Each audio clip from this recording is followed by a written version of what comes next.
Possibly. Hey, welcome back to the wrestling-related podcast, Touchdown! where the topics are related to wrestling, and the three of us are related to each other. I'm Josh. Dustin. Corey. And you guys are catching us for, this would kind of be the wrap-up of the year, because we are recapping the final pay-per-view of the year, which was this past weekend, AEW Worlds End 2024. I guess I should also say I'm going into 2025 as the king of predictions. That was an interesting way that we did predictions. I failed miserably on that one. Holy smokes. Okay, What so I get, the way... like 2 right? Here's the problem with all that, because we're dealing with 2 pay-per-views in a row where we're dealing with tournaments that we don't know the semifinals of. So it takes 4 matches and just throws them in the dumpster. I knew I was screwed when Commander ended up beating Cesaro. What's his name? Claudio. Yeah. Claudio. I knew I was gone. I'm like, yeah. How? Interference. He hit him with a potato When I gun? saw that, I'm like, I'm losing this weekend. Yeah. Yeah, a little bit of interference. There was... Tony Khan needs a sale. Who was it? Somebody came down with brass knuckles, that had the brass knuckles, and told Commander about the brass knuckles. I think it was like orange. No. The brass knuckles were in Darby Allin's jacket underneath the little puffy pink jacket underneath the ring. Because Darby had whispered something to Commander, and then Commander went through and he found it and he pulled him out, and then he got the win. Yeah, I knew I was going down in flames after that point. So here was the really kind of interesting thing where I was looking at that, and while I'm watching the pay-per-view, we had Jason Remster was over checking out the pay-per-view with me, and I'm going through this, and I was like, I don't even know how to rate these, because we messed up. And this is my bad. I didn't look at how they did the Continental Classic brackets last year. Championship is void. Because it was Gold League number 1 against Blue League number 2, and Blue League number 1 against Gold League number 2 for the semifinals. So you could get both Gold League. I call shenanigans. What would the results be if we threw out the whole tournament? If we threw out the whole tournament, let me look. If we threw out the whole tournament, then I would have 5 and you guys would still have 3. Instead, I did get Okada winning one of those rounds, so I gave myself 6. Yeah, and doesn't matter. Yeah. So yeah, it wouldn't have really mattered in much. And for the year-end predictions, Corey came in 3rd place with 100 correct predictions. Dustin with 102 correct predictions. And I had 108. So when you think about how many matches there were, and we're all within like 6 to 8 of each other, like that's crazy. Because yeah, I mean that's 8%. I can do math. So it's just like that for a margin. I thought was pretty decent on all of us. I didn't actually add up how many matches there actually were. So how many out of... I just didn't want to count all the matches. And it wasn't the entire year, because you remember we started this podcast going into WrestleMania 40, so it was like, that was the first prediction that we actually had. But, so next year's our first full year. Just after WrestleMania. Yep. Yeah. I'm coming back. Next year will be the first full year that we've got. As far as total pay-per-views predicted and total reigns for the year, I had 4 reigns with 9 pay-per-views PLEs. Dustin, you had 3 reigns with 5 pay-per-views PLEs. Corey had 2 reigns with 4 pay-per-views PLEs. So Corey would hit a capture the belt and then retain it and then drop it. And Dustin pretty much did the same, except for I think you only had one that was a quick win and then a quick loss. And I will say that I am the only one that did a perfect pay-per-view still to this date. SummerSlam. Perfect prediction. Well, flipped a coin on 3 matches and won. I mean, I don't know. Corey said we're throwing out the Continental Classic, so that means I got a perfect one this time. No, that don't count. Corey said if we threw it out. If we threw it out. That's the question. Yeah. If we threw it out, I would have had a perfect one. And I would like to say if we actually knew the rules, I would have had a perfect one, but I still wouldn't because as I'm figuring out who's actually shenanigans. Yeah. As I was looking at those matches for the Continental Classic, and let's just touch base on the Continental Classic. Wowza. Good. Till last week. Oh, no, even last week got. And the pay-per-view. Pay-per-view is good. I mean, okay, Will Ospreay pulling double duty and you doing the second match after losing that much blood. Like, he was just a gusher in that first match. And he looked like Josh in a got a bleeder. Yeah, it was a bleeder. It was so bad. I'm like, he's got to be like chugging orange juice and eating cookies in the background because he just donated for like everybody at the local hospital. It was crazy and great matches, both of them. And I got to say, Okada winning it, good job. That was the best match I've ever seen Okada in so far. But the one prior to that with him and Ricochet, that was a really good one. But it wasn't that final. No, it wasn't as good as the final. That was a really good match. Had me believing that Will Ospreay might actually win it a few different times. Was very happy that Okada actually won, though. And I think part of that, and I didn't connect this because Okada's been so dominant as the Continental Champion that I forgot that Eddie Kingston won the first Continental Classic and he was the original champion. Like, that's how long and dominant Okada's reign has been. I forgot all about Eddie Kingston. So it was just like, forgot that the dude even have it. So this way for Okada to have it, because without a dominant, but he hadn't won the Continental Classic, I think that was the thing that he really needed to get to solidify the reign that he's got of saying, hey, I just didn't beat one guy. I went through this entire tournament, made it to the end, and won the tournament. So I was glad they did that. Smart booking decision. Fun matches. Yeah. I will go as far as to say I enjoyed the Statlander Monet match. Right? I can honestly say that. It surprised me. Now, here's where they both impressed me so much. If you remember back, you start watching that match, and it started off as the typical Mercedes Moné snooze fest. Right. Where it's just like, I'm bored. Yeah. And I don't know what they did. Like, the crowd was just, they were dying. It was a dead crowd. And then all of a sudden I noticed, wait, I'm actually into this now. And I'm noticing the crowd is into it. And by the end of it, I'm popping at some false finishes, and they've got me sucked in. I don't know. You want me to tell you why? Yes, please. I can tell you. I don't know how they did it. Why. Statlander. She laid one in on Monet. She was stiff with a punch, and then all of a sudden Mercedes came back, and when they started stiffening up, it turned into a match to watch. I forgot all about that, but there was that moment where was it a forearm? It was like a forearm or something right to the mouth. I was thinking it was a forearm, but yeah, instead of like the typical, shoulder, neck area, this one went right on the jaw, like mouth, and it was like, ooh.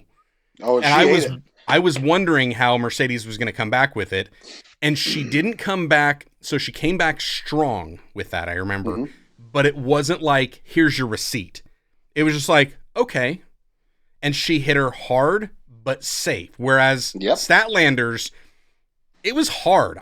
The safe aspect, I'm not sure it was. She missed the safe on that one punch. Yeah.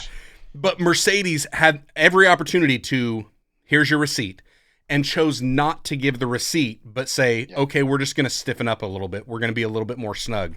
Yeah. And then it turned into a great match. Yeah. And Mercedes' face, like, she was doing the I can't believe you kicked out of that.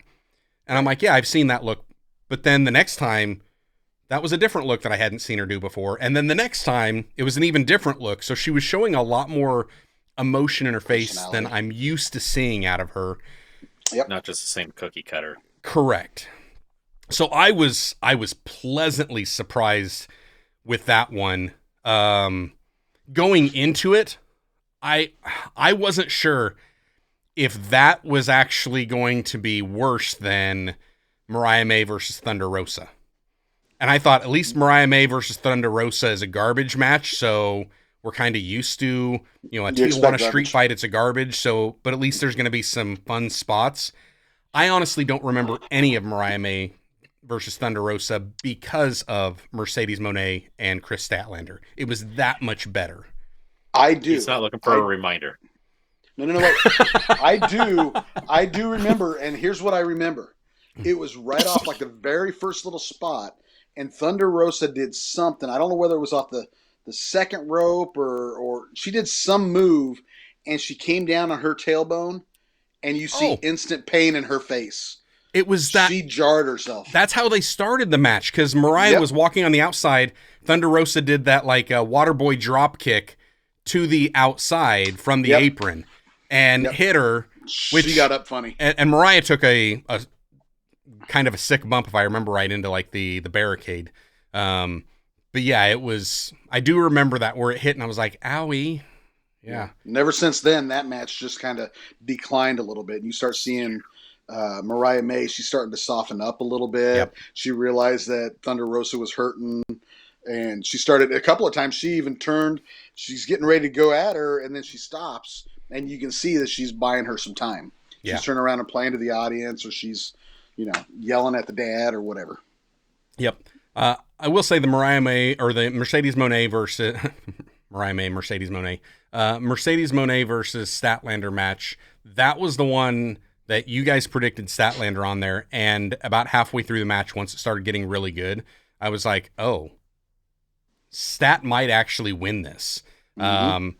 That was the they one where, win either way. Because going into it, I was like, she just lost like to Willow a couple months ago. They're not going to push her now, and that was my thought. But in the match, there was such storytelling that all of a sudden I'm like, oh, now it's believable. Now I could see her actually taking the belt. So it kind of got me questioning the prediction in the middle of the match. But yeah, I Dustin and I put what we. You put what you wanted. Put our disdain for Monet. Yep.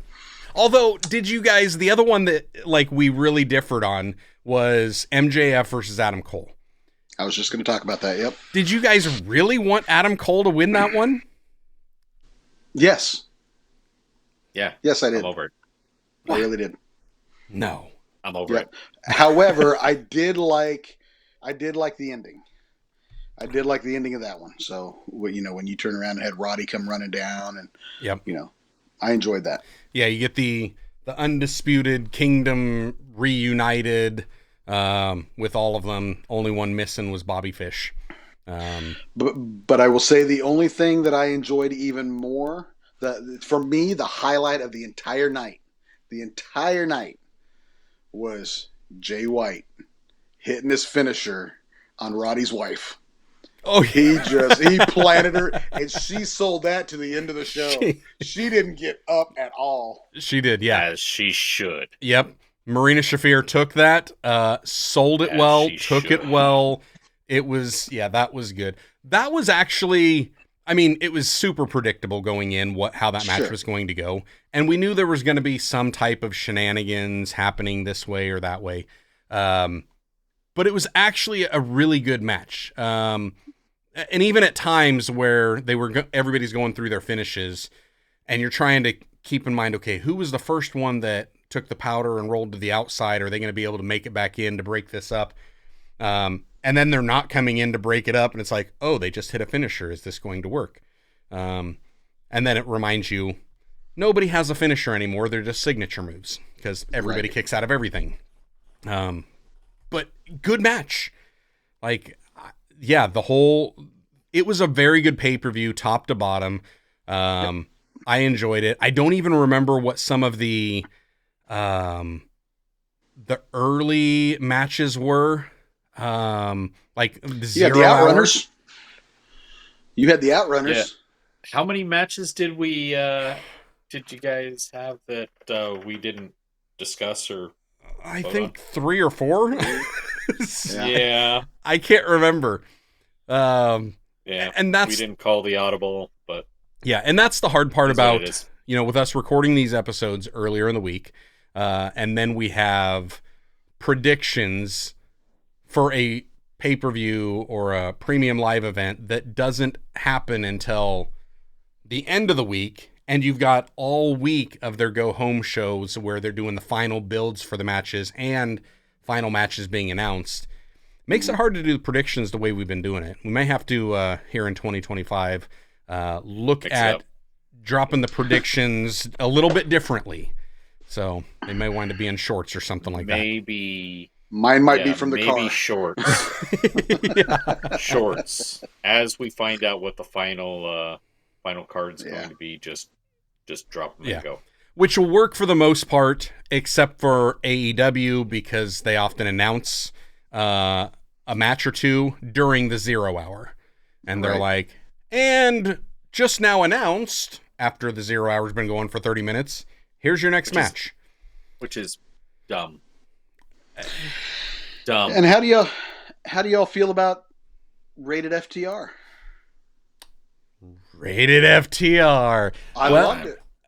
I thought for sure, and I think I might have mentioned it, because I think I'd mentioned FTR cut a promo and said that we're showing up at Asheville, North Carolina, for the Fight for the Fallen, Wednesday night, Dynamite, January 1st, and we're not coming alone. So it was like, oh, well, it's Asheville, North Carolina. Yeah, it's like Adam Copeland's going to be there. Yeah. That was obvious. I didn't expect it at World's End. I was happy to see it. Right. And to see them actually mix it up a little bit in the ring. So I thought that was a smart way of doing it and giving a little bit of build for what would be tonight, the first episode of Dynamite being simulcast on TBS and on Max. Happy New Year, by the way. Belts. Hey! Happy New Year. Yeah. So I thought that would be, I loved it. I love seeing him in there. Did you watch the media scrum? I did not. So I fast forwarded through some of it and stopped every once in a while, and they had rated FTR on there. And at one point, somebody made a comment, and Dax, and it was a comment directed towards Adam Copeland about at his age jumping off the top of a cage. Is it really smart? Oh, Dax, he ripped him a new grabbed one. The mic. He grabbed the mic. He said a few words that I cannot say on this podcast, or I probably could, but not allowed. But anyway, he basically said, "Listen, y'all said nothing when some of these other guys," and he started naming, people like Undertaker and Stone Cold, or some of those guys. You say nothing when these guys turn around and do a big move, but now all of a sudden at their age. And here's Adam Copeland at his age, and now you're having an issue with him jumping off the top. If Adam Copeland let me correct this. If blanking Adam Copeland feels like he can jump off the top of a cage, then let him jump off the cage. He's the one that deals with it. Right. And it's just like, he's right. I'm surprised he didn't just say, do you guys have the same criticism about Jimmy Uso or Bronson Reed? Yeah. Because Bronson Reed, he snapped his ankle. Yeah. So and Jimmy, was it broken toe or something like that? Yes. So it's like, what's the difference? Like the only one of the three that did it even remotely safe, was Uso. Yeah. Jimmy did it the safest way possible. He went up and bam. Yeah. He didn't put his feet down. Yep. Both Adam and Bronson. Yeah, the only reason why his toes hit was because of just sheer momentum. He just didn't have the strength to hold it. So I am going to defend Bronson Reed. From a big guy to another big guy, a guy that used to go off the top rope at almost 300 pounds, and another guy over 300 pounds going off the... I'm telling you, I did the backflip, and everybody's like, what? You do a moonsault off... You know what? All I did was throw my head back and let my bottom overweight butt get over me. Yeah. That's all I did. When Bronson Reed jumped off the top, his lower half just outweighed his upper half, and his feet fell. I mean, it's hazards of the size, you know. All right, but let's be honest. Does Bronson have Does Bronson have an upper half or a lower half? Because he just looks like an oval. He's all middle half. Yeah, he's all middle half. No, like granted, Adam Copeland took it the worst. Because as you see him coming off that cage, as soon as he starts to jump, it's almost like you can see his body say, no, I don't want to do this. In midair. Right. So it was like that was it. Whereas Jimmy taking it the best, he went full send, and he's just like, I am not going to break my ankle. And here's the other thing is Uso does that splash. Yeah. Mm-hmm. Bronson Reed does that splash. Mm-hmm. When was the last time you seen Edge jumping off the top turnbuckle? Let alone the top of a cage. 90s maybe? And that cage was at least another 4 or 5 feet taller than the War Games cage. It did seem like flat platform on the corners specifically for that reason. Yeah. I don't know if it's actually taller, but I'm with you where the AEW cage looks taller than War Games cage. The ring's also smaller. So that may be part of it. Yeah. But hey, maybe part of it. I agree with Dax. Adam, it's still impressive. If you're watching this, if you want to jump, brother, jump. You do you. You know, we will watch it. We will cheer you on and root for you when you come back. You go, boy. You do you, but I'm going to pray and close my eyes and hope you don't hurt yourself because that's what I'm expecting. Correct. And let's go back to Bronson Reed. When I say he's all midsection, I'm not saying he's all belly. I'm saying he's built from shoulders to heels. He's a wall. Correct. Yeah. Yeah. So he makes the shape of round look like it was intentional. Like his is actually more of a round shape. I joke about me having a round shape. No, I'm shaped like an egg or a pear. He is actually shaped well. If I were doing jumping jacks, things would jiggle. If he does jumping jacks, nothing jiggles. There you go. I don't see it because he's got spandex. At least Otis, Otis is built similar, but at least Otis has shoulders that are bigger shoulders than Bronson. I mean, I think his upper body. Otis looks like a Minecraft Otis character. Is an anomaly. He does look like a Fortnite. He's a brick with a head on it. Like that's Otis. I love Otis. So yeah, I thought the pay-per-view was good. I'm trying to think, was there other stuff that first match, Will Ospreay, Kyle Fletcher, great match. So good. I don't know how Will Ospreay keeps pulling out all of these 5-star matches. And I know there's people out there that they don't like the star rankings and they don't like, you know what? I love them because it does show me now. But it's opinions that I typically agree with. The only thing I don't agree with is how does Kurt Angle not have a 5-star rating? There you go. Say that again. How does Kurt Angle not have a 5-star rating? Agreed. 100%. That's my biggest criticism of it. WrestleMania 20, Kurt Angle versus Eddie Guerrero. That match was amazing. Correct. Anybody else that says otherwise, quit. Go away. Correct. I will say this, though. The 5-star match, granted, he has excellent matches time after time after time again. Yeah. But you know what? It's not just him. It's the people he's in the ring with, too. Because if they weren't at their level, he would not have those type of matches. True. You put him in there with Commander, and I'm not as impressed. True. Yeah, and that's the thing. Like, I think we talked about this a while back, where it's like, Will Ospreay's 5-star matches, that is a match is a dance. A wrestling match is a dance. You've got 2 people that are participating in it.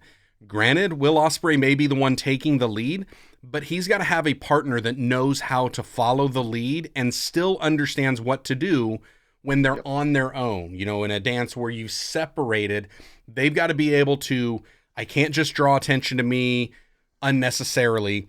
I've got to make sure that this is working, that it paints this picture that we've imagined, that it tells the story that we've envisioned. It does take both of them.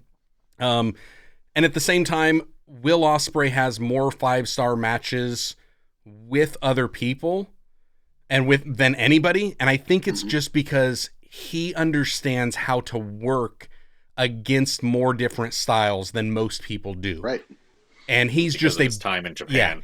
He's just a better dance partner than most. That doesn't mean that he's by far the best, but if you want to have the best match of your career and you're in the business right now, Will Ospreay might be your best option to do it, or maybe Kenny Omega, who's back. Now, let's keep in mind that the booking is making the difference. Yeah, absolutely. The fact that AEW has got such a stacked roster, which I think hurts them in a lot of ways, because it's like watching a kid with ADD trying to flip through MTV. It drives me bonkers. Pick a channel. Let's stay on the storyline for longer than a heartbeat, more than a cup of coffee. But the booking around Ospreay has been really good, and I think that has to do with some of his say in who he's getting booked with, because he is being booked with an Okada. He is getting booked with a Claudio. He is getting booked with a Fletcher. Brody King. King Is getting booked with Brody King. He is getting booked with Takeshita. He is getting booked. These guys, all these guys mentioned, they can go, and they've had great matches with each other, with other people. I'm not a fan of Darby Allin, but when Brody King can pull out a match with Darby Allin that I'm actually watching and interested in, then I totally expect that Ospreay can do the same as well, if not more so, because he's got a bit more variety in his moveset. Brody King's got more legitimacy in it, and because he doesn't have as deep of a moveset, but he's got more of the emotion and more of the buy-in, and so on and so forth. So they got diversity and layers. So let me ask you a question about Brody King. You guys brought him up. Here's my question with Brody King and Darby Allin. Did anybody actually watch that match because they said, that's going to be a good match?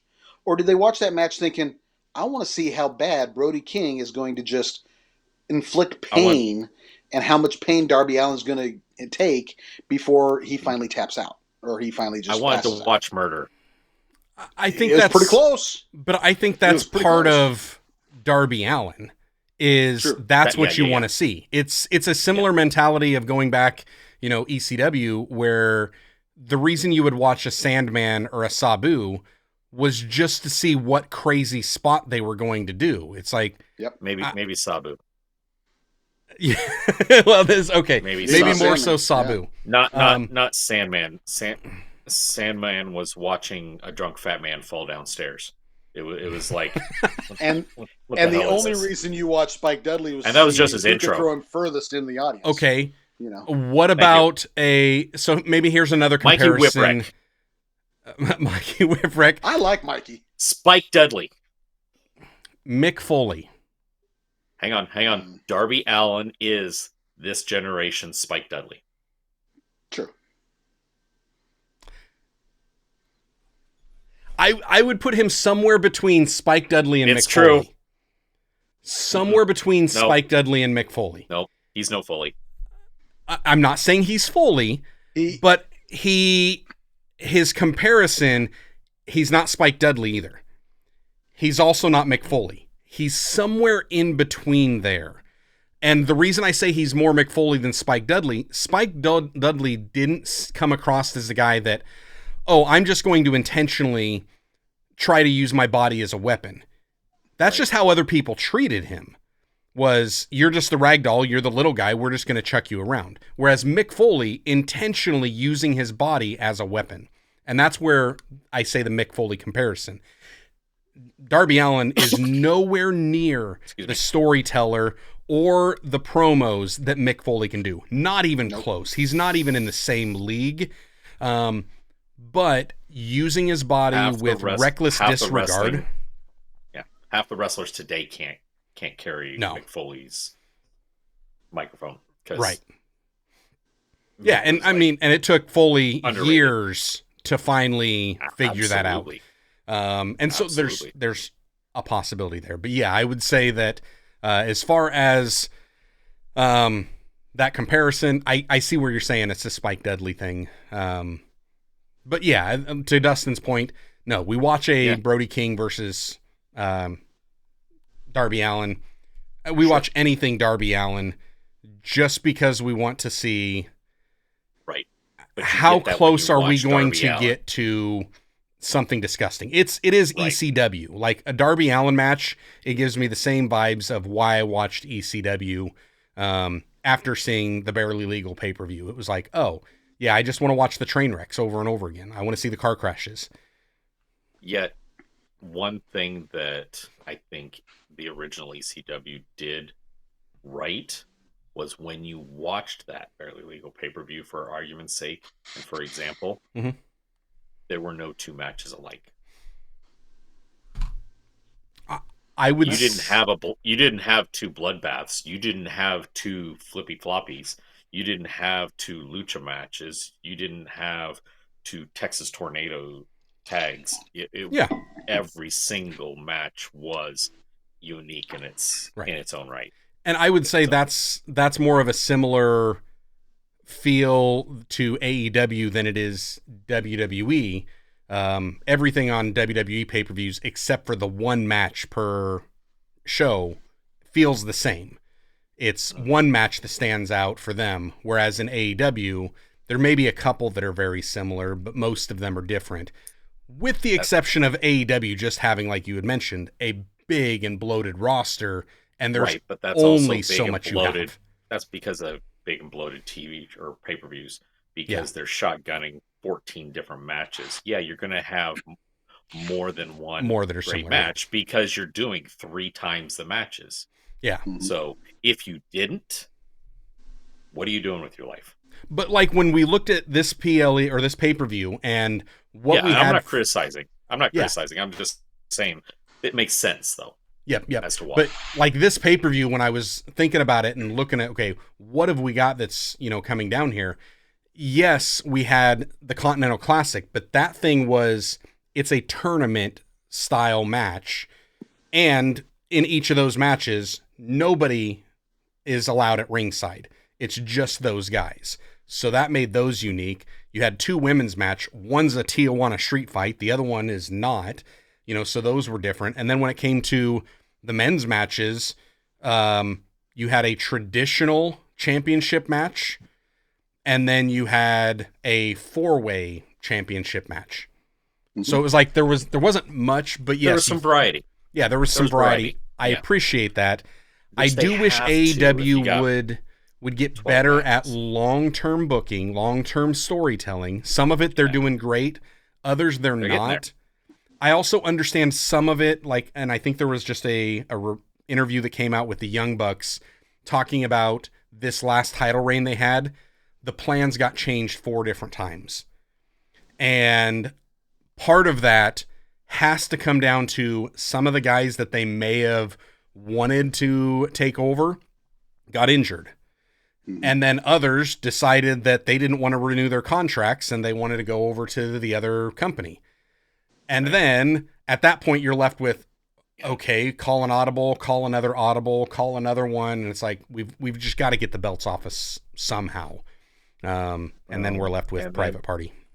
But that's also some of the, that's also some of the problem with the whole AEW contracts and whatnot, is the fact that they're really putting these guys in the ring maybe once or twice a week. Whereas if they're not getting outside bookings to fill in some of that schedule, and since the WWE is kind of scaled back on their scheduling a little bit, giving people more time off. It allows people recovery time, but they cannot callous their body to be able to take such brutal punishment on a regular basis. So when they do have one match a week or 2 matches a week, and then you have something big crazy match, you may be able to go, but your body's getting beat up faster. I don't buy that argument. I can't buy it. No, especially because WWE, they've done away with, up until March, they have no house shows. WWE is going to do the exact same thing that AEW is doing and been doing. They're saying the same issue, though. Everybody's, well, I don't think so, because if you look at what WWE has done, where they've had all the house shows, you still get people that are getting injured. So whether you're wrestling 4 days a week or whether you're wrestling once a week, I mean, yes, in all reality, 4 times a week, you've got 4 times the chances of getting injured. Flip side, yes, if you're only doing it once a week, maybe you could get a little bit of ring rust. At the same time, it depends on the person. There are some people that I'm not talking about ring rust. Well, I'm talking about being able to build up a tolerance to it. I mean, you've taken time off from the ring and then taken bumps. Yeah. Or maybe you just worked your match so that you didn't take as many bumps, but that too. They hurt more than when you're in there on the regular. You're in there more consistently. A bump hurts. A bump always hurts. Doesn't matter. Every single time it hurts. Every single time running the ropes it hurts. I think it's just a case when you're doing it over and over and over again, you just get so used to the suck of it that you stop noticing it. The body still recognizes it. The body still feels it. I think your brain just kind of turns it off, and it's like, nah, we just got to deal with this and push through it. And see, I'll Dustin, disagree. You want to weigh in on it? Here's when you said bumps hurt. Yes, bumps hurt. That I'll agree with. Running the ropes, the first couple of times, yes, they hurt. I mean, Corey remembers when I first started getting into it, the very first time I ever ran the ropes, and I came to his house, and I'm like, man, my back hurts. And I took my shirt off to look, and I got all over. But you got to admit, there was very few, if anybody, on that indie scene in the Midwest that would run the ropes as hard as I did. Yeah. And when I ran them that hard, they didn't hurt for me. They didn't hurt at all because my back was calloused enough that I didn't feel it. The bumps, they still hurt. So yeah, and that's where it's a different thing. That's where, I mean, yes, for some, I don't think the ropes are you're going to notice them as much. I think your body is still getting it, but it's building muscle, it's callousing muscle. It's, with bumps, the whiplash that people would get, you think every single trainee, the first time they come in and they take a bump, you're telling them, be careful, don't smack your head. And the first time you see them smack the head, it's like, stop it. We told you to do this. But after you've done enough bumps, your neck muscles tighten up and you're getting, I don't think going from, only wrestling once a week is going to do that. And here's my big argument with if you're only wrestling, once a week, or if you're only taking even a once every 2 week type of booking, I wrestled 8 years doing that and I didn't have any injuries except for a concussion here or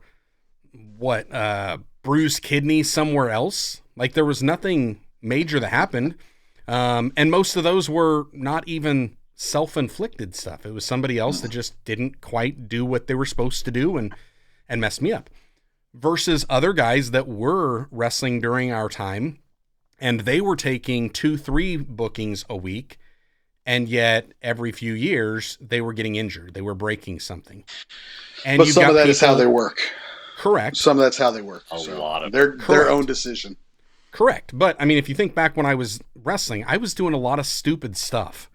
Like I was taking a lot of unnecessary bumps. Like I listened to Stevie Ray. You got a stinger.